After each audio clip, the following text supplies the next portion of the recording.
იცოდი, რომ სოფლიოში ყველაზე საშიშ მდინარეში შესული ადამიანების თითქმის 100% დაღუპულია. ეს გიჟური სიკვდილიანობის მაჩვენებელია. შეიძლება იფიქრო, რომ ეს შემზარავი მდინარე ნილოსია, სადაც ნიანგები ზედაპირ ქვეშ იმალებიან, ან იქნებ ზამბეზი, სადაც უიღბლო მოგზაურები გრგვინავი ვიქტორიის ჩანჩქერის კიდადადიარის კიდეზე გადადიან. მაგრამ გასაკვირად შეცდებოდი. ყველაზე მომაქტინებელ მდინარეს არც ნიანგები ჰყავს, არც ბეჰემოთები და არც უზარმაზი ჩარი ჩანჩქერები. ის ბევრად პატარაა და მოტკუებით მშვიდად გამოიყურება. მაგრამ თითქმის არავინ გადარჩენილა, ვინც მის წყლებში შევიდა. თუ წყალი არ გიყვარს ან დახრჩობის გეშინია, ეს ვიდეო შეიძლება შენთვის არ იყოს. როგორც ყოველთვის, მაყურებლის სიფრთხილე რეკომენდებულია. ამ მომაქტინებელი მდინარის ისტორიის სწორად მოსაყოლად, უნდა დავბრუნდეთ დასაწყისში და ვგულისხმობთ ძალიან შორს 1142 წლამდე. დიახ, სწორად გაიგეთ. უილიამი იყო ლედი ელის დე რამელის შვილი, რომელიც იმ დროის პოპულარული ფიგურა იყო და ცნობილი იყო თავისი სიმდიდრითა და გავლენით ინგლისის იორკშირის რეგიონში. დე რამელის ოჯახს ჩრდილოეთ ინგლისში მნიშვნელოვანი ძალაუფლება და პრესტიჟი ჰქონდა, ხოლო უილიამს ზრდიდნენ როგორც შოტლანდიის მომავალ მეფეს. მათი ვრცელი მამულები იორკშირის მასშტაბით იყო გადაჭიმული, ხოლო მათი სიმდიდრე მიწის საკუთრებიდან და სხვა არისტოკრატულ ოჯახებთან გავლენიანი კავშირებიდან მოდიოდა. განსაკუთრებით ლედი ელისი იყო ცნობილი თავისი ქველმოქმედებით, ხშირად სწირავდა მიწებს რელიგიურ დაწესებულებებს და მნიშვნელოვან როლს ასრულებდა ადგილობრივ მმართველობაში. ეს გავლენა მათ იმ დროის ერთ-ერთ ყველაზე მნიშვნელოვან მიწათმფლობელ ოჯახებს შორის ატენებდა, მაგრამ მათი სტატუსიც კი ვერ დაიცავდა მათ იმ ჩუმი საფრთხისგან, რომელიც იმ დღეს ელოდათ. ხედავთ უილიამი, როგორც ბევრი მისი ასაკისა და სტატუსის არისტოკრატი ბიჭი, ცხოვრობდა ფუფუნებისა და თავგადასავლების ცხოვრებით. მისი ოჯახის უზარმაზარი მამული, უსასრულო მწვანე მინდვრებით, სქელი ტყეებითა და დიდებული დარბაზებით, მისი სათამაშო მოედანი იყო. ის დღეებს ატარებდა ფართო მდელოებზე კარგი ჯიშის ცხენებით ჯირითში, სქელ ტყეებში ნადირობაში და სხვა არისტოკრატი ბავშვებთან ერთად მოვლილ ბაღებში თამაშში. ერთ კონკრეტულ დღეს, 1142 წელს, როცა ქარი უძველეს მუხებს შორის ქროდა, მან თავი ბოლტონთან აღმოჩნდა. სტრიდი, რომელიც იმ დროს უბრალოდ მოტკუებით ლამაზი მონაკვეთი იყო, უარფის მდინარის ნაპირზე. ის ზედაპირზე მშვიდად გამოიყურებოდა, მაგრამ იმალებოდა ისეთი საფრთხე, რომლის წარმოდგენაც არავის შეეძლო. ლეგენდის მიხედვით, უილიამ სტრიდი ადრე უკვე გადაუკვეთავს, ერთი ნაპირიდან მეორეზე ხტებოდა და ვინ დაადანაშაულებს მას. ის უბრალოდ ბიჭი იყო, სავსე ახალგაზრდული ენერგიით და იმ დაუმარცხებლობის შეგრძნებით, რომელიც მხოლოდ ბავშვობას ახლავს. ზუსტი ასაკი არ ვიცით, მაგრამ ის 5-დან 12 წლამდე იყო. მდინარე ვიწრო და ბროლივით სუფთა წყლით, რომელიც ნაზად მიედინებოდა ხავსმოდებულ ქვებზე, ისეთი უდანაშაულო ჩანდა. ეს იყო ისეთი ადგილი, სადაც უდარდელი ბავშვი შეიძლება ქვებს ისროდეს, ან ცხელ ზაფხულის დღეს გაგრილდეს, ზედაპირ ქვეშ არსებული საფრთხის გაუცნობიერებლად. იმ დღეს ჰაერი უძრავი იყო, ხოლო გარშემო ტყეებში მხოლოდ მდინარის ნაზი ხმები ისმოდა. მის გვერდით ერთგული ძაღლი იდგა, უილიამი კი ნახტომისთვის ემზადებოდა. მისი ძაღლი ჩვეულებრივ ყოველთვის მზად იყო გაჰყოლოდა, მაგრამ იმჯერად, როცა უილიამი ნაპირზე იდგა, ძაღლი ხოქმანობდა. ცხოველები ხშირად გრძნობენ საფრთხეს, რომელსაც ადამიანები ზოგჯერ ვერ ამჩნევენ. ძაღლი უკან დარჩა და შეშფოთებით უყურებდა, როგორ ემზადებოდა უილიამი გადასახტომად, მაგრამ უილიამი, ახალგაზრდობის დაუმარცხებლობით სავსე, წამითაც არ დაფიქრებულა და წინ გადახტა. აქედან იწყება ისტორიის ტრაგიკული ნაწილი. ნახტომის შუაში რაღაც არასწორად წავიდა. შეიძლება ფეხი დაუწდა სველ ქვებზე, ან იქნებ მან ვერ შეაფასა, რამდენი ძალა იყო საჭირო ნაპრალის გადასალახად. რაც არ უნდა ყოფილიყო მიზეზი, უილიამმა მეორე მხარეს ვერ მიაღწია. ამის ნაცვლად ის მდინარის ვიწრო არხში ჩავარდა. მოულოდნელად, უილიამი წყლის ზედაპირის ქვეშ ჩაითრია. როგორც კი ის წყალში ჩაიძირა, მდინარის უხილავმა დინებებმა იგი სირმეში წაირეს და მისი სხეული წყალქვეშ დამალულ წვეტიან ქვებზე დაანარცხეს. მას არ ჰქონდა წინააღმდეგობის გაწევის შანსი, არც საკუთარი თავის გადარჩენის შესაძლებლობა. რამდენიმე წუთში ეგრემონტის ბიჭი აღარ იყო ცოცხალი. მისი ძაღლი მარტო იდგა ნაპირზე და უყურებდა, როგორ იტანჯებოდა უილიამი. ის ვერაფერს აკეთებდა, მხოლოდ უყურებდა, როგორ ქრება მისი პატრონი სასიკვდილო წყლებში. ალბათ იცით ეს, მაგრამ ძაღლები ნამდვილად გლოვობენ, როცა პატრონები ტოვებენ მათ. ზოგჯერ ისინი ჭამას წვეტენ, ტირიან და ზოგჯერ დეპრესიაში წვარდებიაში. ეს ალბათ ძალიან გასაკვირი იყო თავიდან უილიამისთვის. საბოლოოდ მან ეს წყლის მონაკვეთი ბევრჯერ გადალახა. მაგრამ ბოლტონის სტრიდი ჩვეულებრივი მდინარე არ არის. ის რაც მშვიდნაკადად ჩანდა, სინამდვილეში მსოფლიოს ერთ-ერთი ყველაზე მომაქტინებელი მდინარის მონაკვეთი იყო. მისი სუფთა და მიმზიდველი ზედაპირის ქვეშ იყო ღრმა და ძლიერი დინება, რომელმაც წარსულში მრავალი სოფლის მსხოვრები თავის ბოლოს ამ ყოფილში ჩაითრია. და ეს ყველაფერი კი არაა, როგორც მალე გაიგებთ, ის საოცრად და წარმოუდგენლად ღრმაა. William de Romilis ტრაგედია თაობიდან თაობას გადაეცემოდა და სტრიტთან დაკავშირებულ ერთ-ერთ ყველაზე ცნობილ ისტორიად იქცა. მაგრამ მისი სიკვდილი მხოლოდ დასაწყისი იყო მდინარის გრძელი და შემზარავი ისტორიისა, რომელმაც უამრავი სიცოცხლე შეიწირა. დროის გასვლასთან ერთად, უილიამის ისტორია თანდათან მიივიწყეს, როგორც ეს ხშირად ხდება ასეთ ტრაგედიებთან. ჩვენ ჩვეულებრივ არ გვახსოვს მოვლენები, რომლებიც 846 წლის წინ მოხდა, თუ მათ ისტორიის გაკვეთილზე არ ვისწავლით. 1988 წლისთვის ეგრემონტის ბიჭის ამბავი უფრო დავიწყებულ ლეგენდად იყო ქცეული და არ არსებობდა პირდაპირი გაფრთხილება მათთვის, ვინც სტრიტის ფარულ საფრთხეებს არ იცნობდა. სამწუხაროდ, ამ უცოდინარობას ტრაგიკული როლი ექნებოდა ორი ახლად დაქორწინებული წყვილის ცხოვრებაში, რომლებიც იმ ზაფხულს მდინას ნარისპირას სასეირნოდ წავიდნენ. შემდეგ რაც მოხდა, სტრიტის გრძელი და მომაკვდინებელი ისტორიის ერთ-ერთ ყველაზე სევდიან მომენტად იქცა. იყო 1988 წლის აგვისტო, ის დღე, როცა იორკშირის დეილსი იდეალურ თავშესაფრად გრძნობოდა სამყაროსგან. ჰაერი თბილი იყო, ხეები ნაზად ირხეოდნენ და მდინარის წყლის მშვიდი ხმა ავსებდა გარემოს. აქ აღმოჩნდნენ ბარი და ლინ კოლეტი, რომლებიც სულ ახლახან დაქორწინდნენ, ქორწილიდან მხოლოდ 9 დღის შემდეგ. მათი გულები სიხარულითა და აღტაცებით იყო სავსე, რადგან ერთად ცხოვრების დაწყებას აპირებდნენ. მიუხედავად იმისა, რომ წყვილი ჰემშირში დაქორწინდა, მათ თაფლობის თვე იორკშირის სოფლის სილამაზის შესწავლაში გადაწყვიტეს გაეტარებინათ. ხელჩაკიდებულები, ისინი მდინარის ნაპირზე მშვიდად სეირნობდნენ, გაუცნობიერებლად, რომ მშვიდ გარემოში ჩუმის აფრთხე იმალებოდა, რომელიც მალე მათ ბედნიერებას დაანგრევდა. ბარი და ლინისთვის მშვიდი პეიზაჟი ალბათ იდეალური ადგილი იყო რომანტიკული სეირნობისთვის. მათ შეეძლოთ ესაუბრათ, ნათელ მომავალზე ოცნებად და წინ გრძელი ცხოვრება დაეგეგმათ. მაგრამ როცა ისინი ბოლტონ სტრიტთან ახლოს მივიდნენ, წარმოდგენაც არ ჰქონდათ, რომ მდინარეს მათთვის სხვა გეგმები ჰქონდა. ხედავთ, ბარი და ლინი ვერ ხდებოდნენ, რომ წინა ღამის ძლიერი წვიმის გამო ბოლტონ სტრიტი კიდევ უფრო გააქტიურდა, მდინარის წყალი სწრაფად აიწია და წარმოუდგენელი ძალით დაიწყო დენა. ზედაპირზე მდინარე მშვიდად გამოიყურებოდა, მაგრამ მის ქვეშ ძლიერი დინებები იყო, რომლებიც ნებისმიერ ადამიანს, ვინც ძალიან ახლოს მივიდოდა, შეიწოვდა. ერთ მომენტში, როცა ისინი სილამაზით თქმებოდნენ და სეირნობდნენ, ყველაფერი საშინლად შეიცვალა. მდინარე, რომელიც ბოლოდროინდელი წვიმებისგან ადიდებული იყო, წუთით წუთზე უფრო საშიში ხდებოდა. გაფრთხილების გარეშე წყალი ნაპირებიდან გადმოვი და სწრაფად დაიწყო აწევა. მოულოდნელად მშვიდი მდინარე ძლიერ ძალად გადაიქცა და სულ რამდენიმე წამში ბარი და ლინი სწრაფმა დინებამ წაიღო, სანამ რეაგირების საშუალება ექნებოდათ. არ ვიცი რას გრძნობდნენ ისინი, როცა მოულოდნელად წყალში აღმოჩნდნენ, მაგრამ დახრჩობის ნამდვილი შიში იმაშია, რასაც მაშინ განიცდი, როდესაც ქვეშ ხვდები. მოულოდნელი დახრჩობა სხეულისთვის საშინელი კოშმარია. იმ წამსვე, როცა ბარი და ლინი წყლის ქვეშ აღმოჩნდნენ, მათი სხეულები მტისიერ შოკში ჩავარდებოდა. ცივი წყალი ავიწროებს სისხლ ძარღვებს, რაც კუნთებს სწორად ფუნქციონირებას ურთულებს. თორსა მათი თავები წყალში ჩაეშვა, ინსტინქტურად სუნთქვას შეიკავებდნენ, მაგრამ ეს მხოლოდ გარდაუვალის გადადება იქნებოდა. რამდენიმე წამში ორგანიზმის ჟანგბადის მოთხოვნილება ინსტინქტს აჯობებს და ისინი უნებლიეთ ჩაისუნთქავდნენ ჰაერის ნაცვლად წყალს. როცა წყალი ფილტვებში ხვდება, ორგანიზმის ბუნებრივი რეაქციაა ლარინგოსპაზმი. ეს არის რეფლექსი, როდესაც ხმის იოგები იკეტება, რათა წყლის შემდგომი შეღწევა აიცილოს თავიდან. ეს რეფლექსი შეიძლება გაგრძელდეს 1 წუთამდე, მაგრამ მიუხედავად იმისა, რომ ის ხელს უშლის მეტი წყლის ფილტვებში მოხვედრას, ასევე მთლიანად კეტავს სასუნთქზებს და ადამიანს სუნთქვის საშუალებას არ აძლევს. ამ მომენტებში მათი სხეულები ძლიერად ებრძოდნენ ძლიერ დინებას, მაგრამ სიტუაცია სწრაფად გაუარესდა. როდესაც ისინი იბრძოდნენ, მათი სხეულები ხარჯავდნენ მთელ ჟანგბადს, რაც ჰქონდათ, და ვეღარ იღებდნენ ახალ ჰაერს. ამის გამო მათი კუნთები დასუსტდა და გულმკერდი ეწოდათ, თითქოს სუნთქვა სჭირდებოდათ მათ, მაგრამ ვერ ახერხებდნენ. ჟანგბადის ნაკლებობის გამო მათი ტვინი აირია და პანიკა დაეუფლათ. ვერ არჩევდნენ, ზემოთ იყვნენ თუ ქვემოთ. ყოველი წამი უფრო გრძელდებოდა და მათი გაქცევის შანსები ქრება, რადგან წყალი კონტროლს იღებს. ბოლოს, როდესაც ლარინგოსპაზმის რეფლექსი ქრება, წყალი ფილტვებს ავსებს. სხეული ცდილობს დაახველოს ან გამოდევნოს წყალი, მაგრამ უკვე ძალიან გვიანია. ამის შემდეგ სხეული იწყებს გათიშვას. ტვინი, როგორც კი ჟანგბადის ნაკლებობას განიცდის, იწყებს კვდომას, რასაც მალევე მოხვება გულის გაჩერება. იმ დროისთვის ბარი და ლინი სრულიად უძლურები იქნებოდნენ და მთლიანად სტრიდის მომაგდინებელი დინების ხელში არ მოჩნდებოდნენ.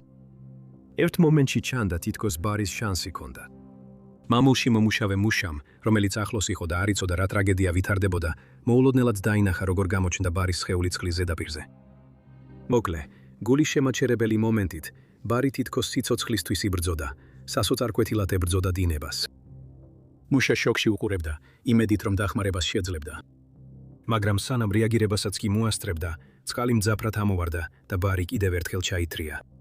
მოულოდნელად ის ისევ წყალში ჩაიძირა და ამჯერად სამუდამოდ გაუჩინარდა თვალთახედვიდან. მისი ცოლი ლინ თითქმის მკრისიერად ჩაითრია მდინარის ძლიერმა დინებამ. ბერისგან განსხვავებით, მას წინააღმდეგობის გაწების შანსიც კი არ მიეცა. ის უბრალოდ აღარ გამოჩენილა ზედაპირზე. ძლიერმა წყალმა სწრაფად მოიცვა ის, რის გამოც წინააღმდეგობის გაწევა შეუძლებელი გახდა. მხოლოდ რამდენიმე წამში ის სამუდამოდ დაიკარგა. მათი სხეულების ძებნა ხანგრძლივი და რთული იყო. პოლიციის მხვინთავები და სამაშველო ჯგუფები დღეების განმავლობაში ეძებდნენ მდინარეს, მაგრამ სტრიდის სწრაფმა და საშიშმა წყლებმა სამაშველო სამუშაოები წარმოუდგენლად გაართულა. მეორე დღეს მაშველებმა შემზარავი კვალი იპოვეს. ეს იყო linis წითელი ანორაკი, რომელიც მდინარის დინებას მიჰქონდა, ჯიბეში კი ჯერ კიდევ მათი თაფლობისთვის კოტეჯის გასაღებები ედო. ანორაკის პოვნა ადასტურებდა, რომ როგორც ბარი, ისე ლინი მდინარემ გაიტაცა. ეს ის გადარჩენა არ იყო, რასაც ისინი იმედოვნებდნენ. ეს მხოლოდ გულისმომგვლელი მინიშნება იყო იმისა, რომ მდინარემ ისინი წაიღო და ცოცხლად მათი პოვნის იმედი სწრაფად ქრება. მკვინთავები სასოწარკვეთილები მდინარეში ეძებდნენ, იმედს არ კარგავდნენ, რომ წყვილის რაიმე კვალს იპოვიდნენ, მაგრამ არც ბარი და არც ლინი აღარავის უნახავს ცოცხალი. 6 დღის შემდეგ ლინის ცხედარი ადინქემში ჯებირთან ახლოს იპოვეს. მაგრამ ბარი კვლავ დაკარგულად რჩებოდა. ორივე ოჯახისთვის ეს მსუხარება წარმოუდგენელი იყო.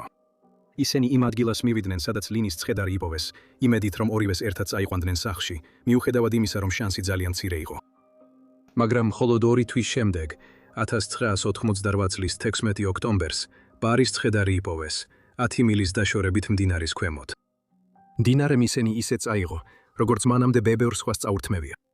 მათი თაფლობის თვე, რომელიც სიხარულისა და ზეიმისთვის იყო განკუთვნილი, ბოლტონ სტრიდის ისტორიაში ერთ-ერთ ყველაზე სევდიან მომენტად იქცა.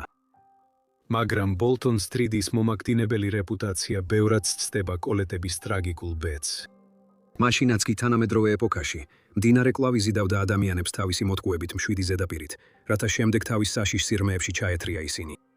ხალხი მას მსოფლიოში ყველაზე მომაგდინებელ ნაკადულს უწოდებს, თუმცა ბოლტონ სტრიდისთვის დაღუპულთა ოფიციალურ რაოდენობას არავინ არ ირიცხავს.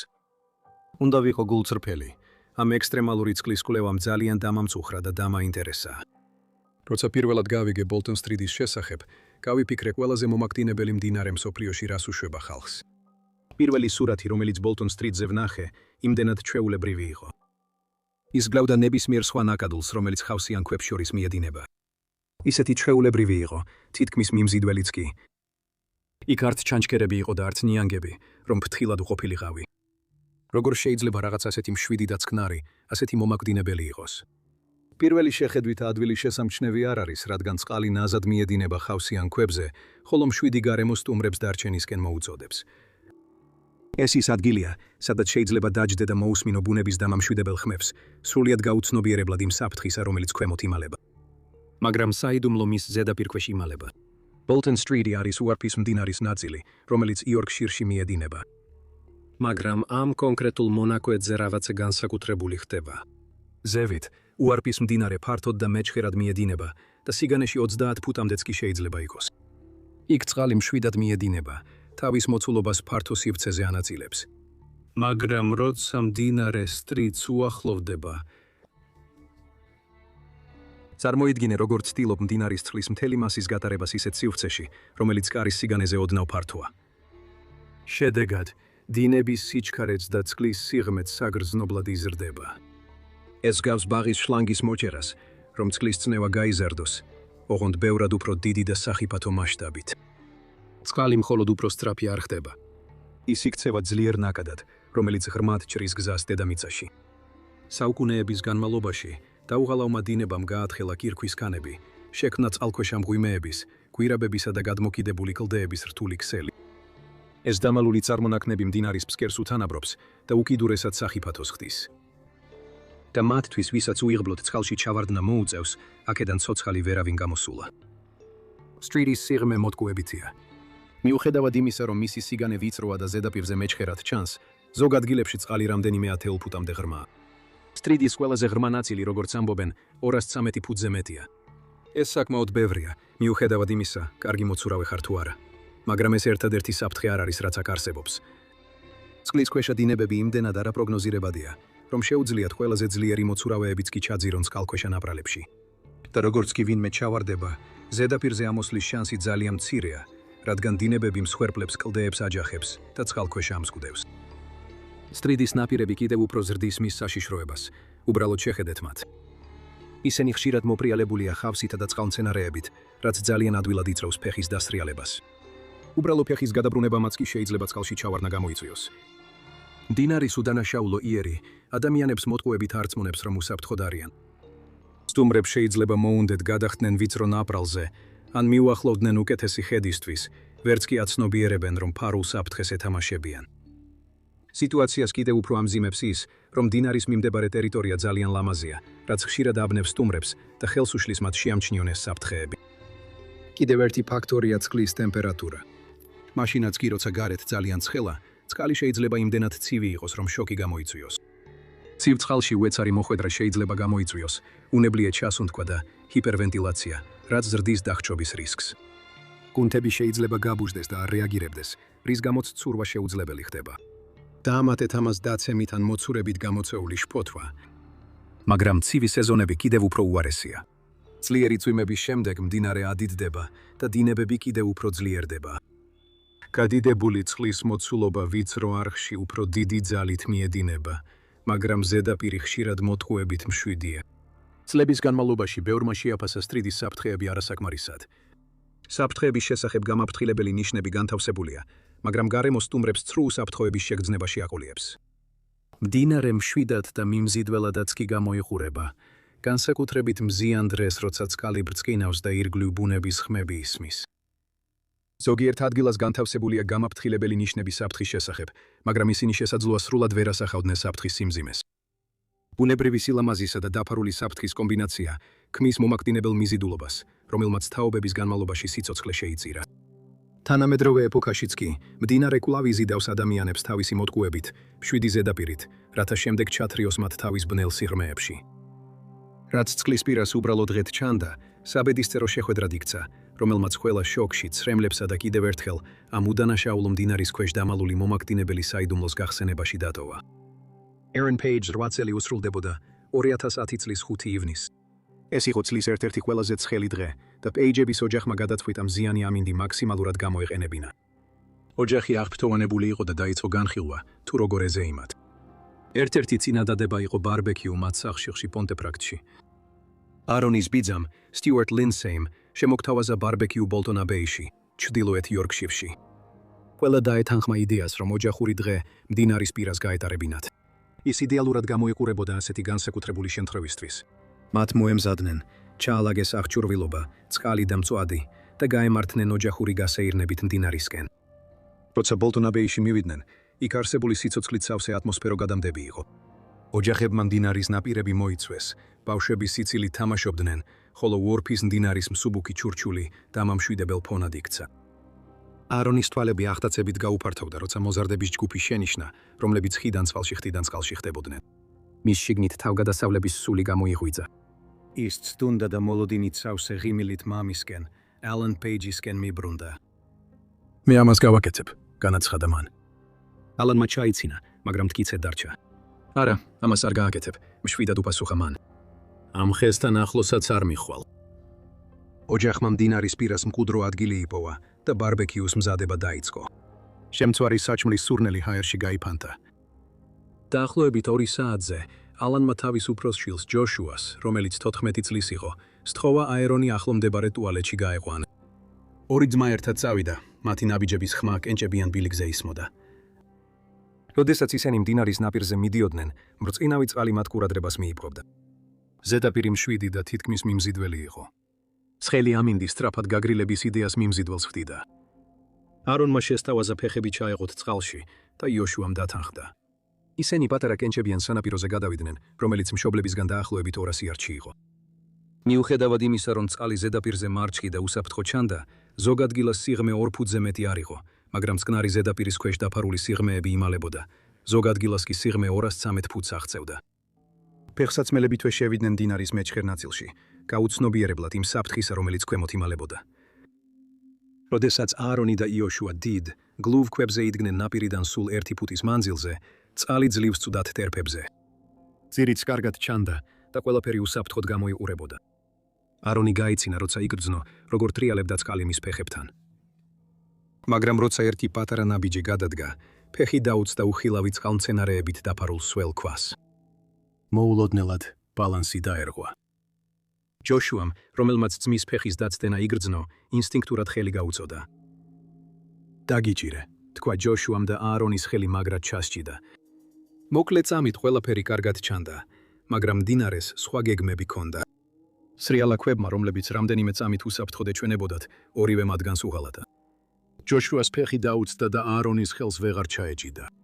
მათ თვალები შეხვდათ, შიშის ელვამ გაირბინა მათ შორის. აარონი წყალში ჩავარდა და ყინულივით ცივმა წყალმა სუნთქვა შეუკრა. ის რაც მშვიდ მდინარეს გავდა, ძლიერ და ფარულ დინებად გადაიქცა, რომელმაც ის ნაპირის უსაფრთხოებიდან შორს წაიღო. რაც უფრო ღრმად შედიოდა, მით უფრო უჭირდა დინების წინააღმდეგ ბრძოლა. ჯოშუა პანიკაში ჩავარდა და ცდილობდა სრიალა ქვებზე თავი შეემაგრებინა. მის ხმაში სასუწარკვეთა იგრძნობოდა, როცა იყვირა. აარონ! მან ხელი გაიწოდა, მაგრამ აარონს უკვე ძლიერი დინება შორს წაიღებდა. ჯოშუას ძალისხმევის მიუხედავად, ის მის ხელთაგან უსხლტებოდა. მახლობლად კიდევ ერთი ბანაკელი ოჯახთან ერთად დღეს ატარებდა, როცა ჯოშუას განწირული ძახილი გაიგონა და წყალში მებრძოლი აარონი დაინახა. მისი სახელი იყო ანდრეა კემბელი.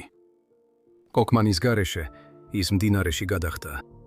ცივი შოკი არასვენებდა, როცა ის მიცურავდა იმ ადგილისკენ, სადაც აარონი გაუჩინარდა. მაგრამ წყალი უფრო ტალახიანი იყო, ვიდრე ზედაპირზე ჩანდა და ხილვადობა ცუდი იყო. მან წყლის ქვეშ აარონის სილუეტი დაინახა, მისი პატარა სხეული ხელის მიუწვდომლად იყო. მოვდივარ, იყვირა მან, მისი ხმა პანიკით იყო სავსე. მან უფრო ძლიერად დაიძაბა, მაგრამ მდინარის წყალქვეშა დინებები მოსალოდნელზე ძლიერი აღმოჩნდა. იმ თელდისი აღმოჩნდა. როგორც კი მიუახლოვდა, აარონი კიდევ უფრო შორს გასრიალდა, მისი გამოსახულება წყალმა გააბუნდოვა, სანამ საბოლოოდ არ გაქრა. ნაპირზე დაბრუნებულმა ალანმა ხმაური გაიგონა, მუცელში ბურთი გაუჩნა, როცა ჯოშუას სახეზე პანიკა დაინახა. რა მოხდა? დაეკვირა მან და წყლისკენ გაიქცა. ჯოშუა მისკენ მიაბრუნა თავი, თვალები შიშით ფართოდ გაეხსნა. ეს აარონია, ძლივს ამოილაპარაკა სუნთქვა გახდილმა. ის წყალში ჩაიძირა. ისინი იმ ადგილას გაიქცნენ, სადაც იოშუამ ბოლოს ნახა აარონი. ალანმა დაუფიქრებლად გადახტა მდინარეში. ცივმა მაშინმე შეიპყრო იგი, კუნთები მოუჭირა და სუნთქვა შეუკრა. ის ამოვიდა ზედაპირზე, ჰაერს ხარბად ისუნთქავდა და წყლის ზედაპირს გამალებით ათვალიერებდა იერებდა. აარონო, დაეკვირა მან, წრეზე ტრიალებდა და იმედით ეძებდა შვილის რაიმე კვალს. კატრინა პეიჯმა, აარონის დედამ, პიკნიკის ადგილიდან დაინახა, რაც ხდებოდა. დაბნეულობა შიშმა შეცვალა, როცა მიხვდა, რომ მისი ქმარი და უფროსი ვაჟი ორივე წყალში იყვნენ. მკერდზე ხელი მიიჭირა და მდინარის ნაპირზე გაიქცა. რა ხდება? წამოიძახა მან. ერთადერთი პასუხი მისი საკუთარი ხმის ექო და მდინარის შემაშფოთებელი სიმშვიდე იყო. პანიკა ყველას სახეზე აღბეჭდილი იყო. მინუტების გასვლასთან ერთად, უფრო მეტი იქ მყოფი ადამიანი მიხვდა, რომ საგანგებო ვითარება იყო. რამდენიმე ადამიანი წყალში შევიდა დასახმარებლად, ყველანი იმედით, რომ აარონის პოვნას შეძლებდნენ. ერთ დროს სიცოცხლით სავსე ატმოსფეროს სიცილით, მწვადითა და სიხარულით, მხისიერად გადაიქცა სევდიან, მძიმე სიჩუმედ, რომელსაც მხოლოდ სასტრაფო შეძახილები არ ღვევდა. სასტრაფო დახმარების გამოძახებისას შორიდან ისმოდა სირენების წივილი. საერთო ძალისხმევის მიუხედავად, მდინარემ აარონი თავის ტყვეობაში დატოვა. ძლიერმა და შეუმჩნეველმა ქვედა დინებებმა ის ნაპირის უსაფრთხოებიდან და ადვილად მისაწვდომი ადგილიდან შორს წაიყვანეს. დრო უსასრულოდ იწელებოდა. ალანი და ჯოშუა წყალში დარჩნენ მანამ, სანამ მაშველებმა ფიზიკურად არ გამოათრიეს ისინი უკან, მათი სხეულები გაბუჟებული იყო და სული გატეხილი. საგანგებო ჯგუფები მოგვიანებით მივიდნენ და მათთან ერთად პროფესიონალი მკვინთავები და საძიებო აღჭურვილობა ჰქონდათ. ტერიტორია დაეხურა და დამკვირვებლები ტერიტორიიდან გაიყვანეს. ზებნა საათობით გაგრძელდა. ხოველი გასული წუთი ამცირებდა ბედნიერი შედეგის იმედს. მზის ჩასვლისას, როცა მდინარეზე გრძელი ჩრდილები გადაიფინა, მკვინთავი გამოჩნდა და თავის გუნდს ანიშნა. მინავლებული სინათლის ფონზე მათ აარონის უსიცოცხლო სხეული ზედაპირზე ამოიყვანეს 3 საათის შემდეგ, რაც ის წყალში ჩავარდა. გვერდების ცხოვრება სამუდამოდ შეიცვალა. ბოლტონ სტრიტმა კიდევ ერთი მსხვერპლი შეიწირა. მის მშვიდ ზედაპირქვეშ იმალება ძალა, რომელსაც შეუძლია მსხვერპლები წყლის საფლავში ჩაითრიოს. ვერავინ, ვინც მის სიღრმეში ჩავარდა, ცოცხალი აღარ ამოსულა. ვიმედოვნებ, რომ ეს ვიდეო მდინარის შესახებ სათანადო ცნობიერებას აამაღლებს და შეინარჩუნებს უილიამ დე რომილის, კოლეტების და აარონ პეიჯის ხსოვნას. მაშ, ყველაფრის გათვალისწინებით, რაც გაიგეთ, ფიქრობთ, რომ ბოლტონის სტრიტი იმსახურებს მსოფლიოს ყველაზე მომაქტინებელი მდინარის წოდებას. მომწერეთ თქვენი აზრი ქვემოთ კომენტარებში. გმადლობთ ყურებისთვის და მომავალ ვიდეოში შევხვდებით. იყავით თამამი და იცხოვრეთ მამაცად.